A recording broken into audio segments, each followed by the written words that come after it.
Ayan, di ba? Ang lakas. Bakit? Baka po mamaya meron natutulog. Pero hindi naman double sharing ko ay sisigaw ako. Tinignan ko lang muna kung sino yung titingin sa akin agad. So, thank you po and congratulations sa mga nag-attend po sa atin ngayon. Talampakan po natin yung ating mga sarili. Dahil sabi nga ni Brother Jay, are 115 million dito sa Pilipinas, pero tayo ang unang naka-experience at natuto ng Genki. Sino po yung nag-enjoy sa treatment kanina? Wow! Nag-enjoy kasi nagkaroon siya ng treatment. Sino yung nag-enjoy na siya yung gumawa? Wow! Lahat din. So, sino yung unang ginawa? Yung unang-una? Masaya pa kayo na una? Sino yung pangalawang ginawa ng treatment? Mas masaya pa kayo na kayo yung pangalawa? Bakit? Mas matagal. Anong nakaganti? So, ako po si Ay Magdangbayan, isa po sa unang 3 Pilipino na nakakita at naka-experience po ng Genki sa Kuala Lumpur, Malaysia with Ma'am Isay and Eden Almaga last August of 2023. Noong una, masyado kami mapilisan lang, parang binigyan lang ng idea. So, nag-try kami, and I'm so thankful because si Miss Paisy ang unang gumawa sa akin ng Genki treatment. Palakpakan po natin siya. So, sabi nila mag-share mo niya, no? So, alam niyo po ba, kamustahin niyo po ako nung unang treatment ko. Pakita mo sa akin, kamusta ka? Ayun. Ilang frequency po ang inabot nung ginawa niyo kanina? 13? 7? 10? 15? 6? Wow! Sobra po akong nainggit. Alam niyo po kung bakit? Kasi nung una pa lang po akong ginawa ng Genki, ang frequency ay number 3. At yung tinuluyan po namin malaking bahay na hanggang 5th floor na may elevator, hanggang pang 7 bahay po, rinig po ang sigaw ko. Totoo po yun. And doon ko lang na-realize at in-explain sa akin na super acidic ng body condition ko. Grabe ang uric acid ko. Lahat ng move ng conductor, aray ako. Diba? So, napaka-amazing ng machine kasi may pagka-x-ray din siya. Alam niya kung saan yung pain natin na kailangan i-treat. Pero ngayon, ang last Genki treatment ko po, ang gumawa ay si Miss Paisy ulit. Palakpakan ulit natin siya. Pero ang frequency ko po from 3, ngayon po 16 na. Yes. Grabe, di ba? And of course, last September of 2023, kasama po nung 14 na attendees ulit, bumalik kami sa Malaysia para mas aralin. So, karamihan po noon with Ma'am Luni, no, ay nag-uwi na po ng kanilang mga machines. Kasi talagang mas naunawaan namin. Okay, so bilang last na mag-share, alam ko po maaaring you don't care or you don't know kung saan ako galing o ano man ang background ko. Pero gusto ko pong i-share sa inyo yung nararamdaman ko ngayong event na to. Mas gusto ko yon kasi baka doon mas makarelate tayong lahat. And it's all about us, hindi po me. Number 1, anong kaibahan nung training na to sa mga trainings na na-attend ko 20 years ago? Bakit 20 years ago? I've been in the industry for 20 years now. Since 18 years old, nasa MLM company po ako.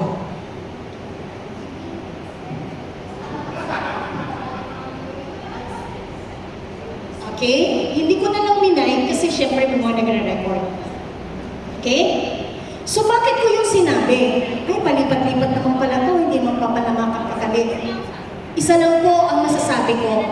Kung dumating po si Ma'am Isay sa point na ayaw niya na, ako po talaga, naniniwala ako sa industry at hindi ako na wawala ng hope kasi naranasan ko naman kumita. Alam ko merong income, pero I'm just looking for something.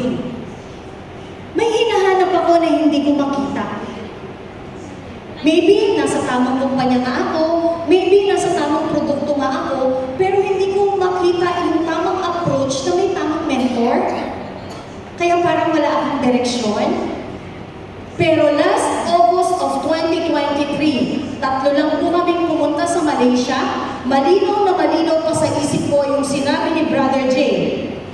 This will be the last na ang mga kasama mo ay yung mga dati mong kasama. And look at now, pwede kong magtaas ng kamay yung first time ko akong na-meet. Please, pataas po ng kamay. Yung first time niyo po ako nakita personally, pataas po. Palakpakan po natin.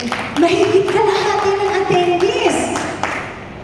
And, pangalawa pong pagkakaiba, pag umaattend ako sa mga ganitong trainings and seminars, usually, yung mga may posisyon o yung mga matatagal na mga uplines ang tumatayo sa harap para magbigay ng trainings. Mapa-skills o mapa-mindset. Tama? Pero ngayon po, I am so proud to say na yung mga kasama ko kung nagsalita rito, just like Tita Bullet, just like Rosalie, just like Jocelyn, just like Miss Pam and the others, hindi po sila mga literal na networkers, tama? And yung mga attendees po, alam ko po pagod na kayo. Pero nandito pa rin kayo, nag-stay pa rin kayo, kahit naman alam ko na may mga profession kayong pwedeng balikan. Kaya palakpakan niyo po yung sarili niyo. Ang laki kong pagkakaiba. At doon ko na nararamdaman na eto na po yung momentum na sinasabi. Dahil in more than 20 years in the industry, ngayon lang po ako naka-attend ng training na hindi puro nasa parehong industry ko ang nag-a-attend at ang speakers. Puro professionals po ang nandito na hindi magsasayang ng oras. At alam ko po, ito na yung simula doon sa pangarap namin ni Brother Jay na pwede nating maiba ang mukha ng multi-level marketing dito sa Pilipinas. So are you with us? Thank you so much po. Kung gano'n, palakpakan niyo po yung sarili niyo. Ano ba? Yung pagkakaiba.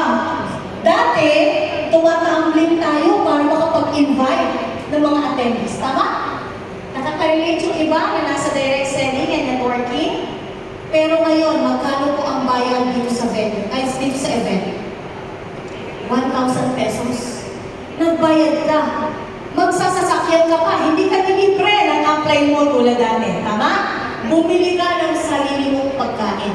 Tumutok ka doon sa training kahit na inaantok ka, kahit napapagod ka. Tama? At ang nakalagay sa schedule is 9 a.m. to 9 p.m. pero nandito ka para ibigay yung sarili mo doon. Gaano kaganda po na yung industry natin ngayon o mismong Elken Global ay nagbukas ng bagong pintuan because of Genki and hydrogen inhaler na hindi na tayo mahihirapang mag-push ng kahit ano kung hindi ang tao na po ang kusang papasok para makilala tayo. Palakpakan niyo po ang bawat isang nandito. Right timing for all of us. Kitang-kita ko po yung kaibahan kasi ako yung matagal lang nasa industriya. Okay? Kaya talagang masasabi ko, ang nasa ganitong industry, number 1, pag nasa tamang kumpanya ka, may mga tamang produkto ka, meron kang tamang sistema na kahit sino ay kayang gawin, may tamang approach na hindi mo kailangan pang-hype. May nakita po ba kayong mga sports car na nakaparada at nag-picture tayo doon? May nakita po ba kayong mga naka-Rolex na mayayaman ngayon dito? Wala. Walang hype. At lalong-lalo po, meron tayong tamang mentor na ilalabas yung best sa ating lahat para mag-maximize kung anong ino-offer ng opportunity na to. Maniwala po kayo, nasa tamang landas po tayo ngayon. Okay? So, hindi man ka ako mas matanda sa inyo, pero I think sa industry, baka sakali, lamang ako sa inyo. So, nakita ko po yung pain ng mga networkers sa ibang kumpanya. Alam ko po ang mismong hinahanap ng isang katulad ko. And we're so blessed. Thank you so much for Elcan Global Philippines. Palakpakan po natin. Of course, for Elcan Global Malaysia, our SVP, Ms. Pang Minfa, our dear mentor, Brother Jay, Sir Lily, Ma'am Pacey, thank you so much for your love and support for the Philippines. And of course, palakpakan po natin at bigyan ng pagmamahal ang corporate team ng Pilipinas na ilang araw ng pagod para po sa event na to. Headed by our country manager, Ma'am Gigi Plantinos. Maraming salamat po. So yun lang po. I hope na-enjoy natin to and let's all be home safe and God bless us all. Thank you.